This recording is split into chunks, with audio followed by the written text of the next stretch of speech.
Difficult to predict. It has been several months, and so again, I'm not going to make any predictions on what it looks like. But again, he's put himself in great shape. It was good to see him through the progression that we've had over the last several weeks. I think it was a fair progression for him to do the 7-on-7, do the 11-on-11, get your mind right, try to get ready to play in a game, and then ultimately we'll wait and see where it lands. But I think it's been a really good progression. It's been helpful for him, and done everything he can and we can to get him ready to go play in a game. So finish this sentence for me about Joe Burrow.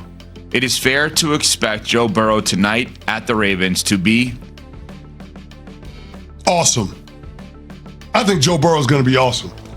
There's no world that exists where he works like a demon to get back. An injury that everybody projected had a 3-month timeline to return minimum. For this dude to come back inside of that window and for the Bengals season to be at the brink, he's only coming back for one reason. Because he believes, and there are players in that locker room and there are people in that organization that believe that they can win out, run the table, and make a run at the AFC North title. This is a kitchen sink game for the Cincinnati Bengals. Make no mistake about it. And even though head-to-head Joe Burrow doesn't have a great record against Lamar Jackson, Joe Burrow balls when he plays the Baltimore Ravens. Mm-hmm. He averages 300 passing yards per game when he plays the Ravens, 21 touchdowns to 4 picks. Pretty good. 67 completion percentage. Pretty good. So I would be shocked if Joe Burrow doesn't play well. I expect that this Bengals offense is going to put up 30, which should make this matchup really, really interesting because the Baltimore Ravens, Lamar Jackson, that offensive line, they're still not right. So this is going to be a fascinating matchup, and I would be surprised if Joe Burrow steps in and doesn't play well. I also expect him to play well because that's what he does. Joe Burrow is that guy. He is an excellent, some may even say elite quarterback. And the results with him and without him for the Bengals are vastly different. When Joe Burrow is not on the field since 2020, the Bengals are 7-16. When he plays, 40-30-1. They are a different team with him. He's going to motivate these guys in a different way. But this is going to be a really, really good matchup. Joe Burrow and that Bengals offense is going to put up points. But this Ravens defense is not the defense that we saw earlier in the year when they were in that 1-5 stretch. At that time, they were allowing about 32 points per game. Since then, they've won 5 straight games, and that defense is only allowing 13.4 points per game. So the defense has improved as the Ravens have gone on to win games. So this isn't going to be what we expected early on in the season with this bad Ravens defense and an opportunity for Joe Burrow to feast, even though he puts up good numbers against the Ravens. I'm very interested to see which one of those units is going to get the best of each other. Is the health tonight, though? I mean, is Lamar more interesting when it comes to the health? Because Joe Burrow has had to work back from injury, gets cleared by a doctor, and is ready to play, right? I don't know what's going on with Lamar. He sits out of practices every single week, head, shoulders, knees, and toes, it feels like, in terms of injuries. He's had so many. This is not one lingering one. It's like, here's the next one, here's the next one. And to his credit, I know he missed the games, but he's fighting through everything he could possibly fight through here. Isn't that even more reason, though, for Joe Burrow and the Bengals to want to go for it?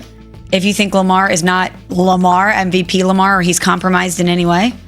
Sure, I think they're too far out, in my opinion. I know CC obviously thinks differently on this. I think it's gone, it's done. And if I'm the Ravens, I am just going to tell Derrick Henry, you are a first ballot Hall of Fame player. We are going to act like that, and we're going to give you the ball over and over and over again to beat up a bad defense. Lamar Jackson had this to say about his health yesterday. I don't think about that. We win, so that's what it's all about. I can't control the injury, Things like that happen. Unfortunately, it's just happening for the wrong time, I believe, but we winning, so that's all my focus on. So who do you guys have more confidence in moving forward then, Burrow or Lamar? They're both banged up. One's cleared to play, one's playing through it is what it feels like right now. I'll take the unknown over what I got in Lamar Jackson. Because if Lamar Jackson can't be Lamar, then I don't know where that leaves the Baltimore Ravens offense. The offensive line has been awful. The run game has been inconsistent, to say the least. If you can't rely on Lamar to be dynamic in the way that we've seen in past years, if he can't be the quarterback that can extend the down, have those huge second reaction plays that lead to explosive both in the running game and the passing, I don't know. I don't know. If Lamar Jackson is not a threat to run the football in the zone read concepts, if he's not a threat to run the football when all of his receivers are covered and there's nothing there in the passing game, then it completely changes the makeup of the Baltimore Ravens offense and how opponents decide they're going to attack it. All of a sudden now, you're not as afraid to start, stacking the box. All of a sudden now, you're not as afraid to play man coverage. That's the one thing that you worry about when you're facing Lamar. If you major in man coverage and your DBs are sticky, Lamar can always pull the ball down and run, and there are a whole lot of people on your defense that are running with the back turned. Well, guess what? I'm not worried about that if Lamar is hesitant to take off and run. So, again, I get the Cincinnati Bengals defense is low-hanging fruit. They're an easy target because of how bad they've been year over year. But I do think it's going to be an interesting matchup when the Ravens have the ball to see how they're going to try to attack this with a health-compromised Lamar. It's very interesting what you said about the offensive line not being good and the running backs and the running game being uneven. I don't know how that works. You would know better than all of us, obviously, in terms of, yes, that's the case. Derek, you got to win this for us. Is that possible, or does it even matter because of the fact that the offensive line is not that good, even if you're up against a bad defense? If you say to him, Derek, we're giving you the ball 25 times, just win the game for us. Can he do that? Well, he can only do that to the extent that the defense allows him to based on the looks that they present.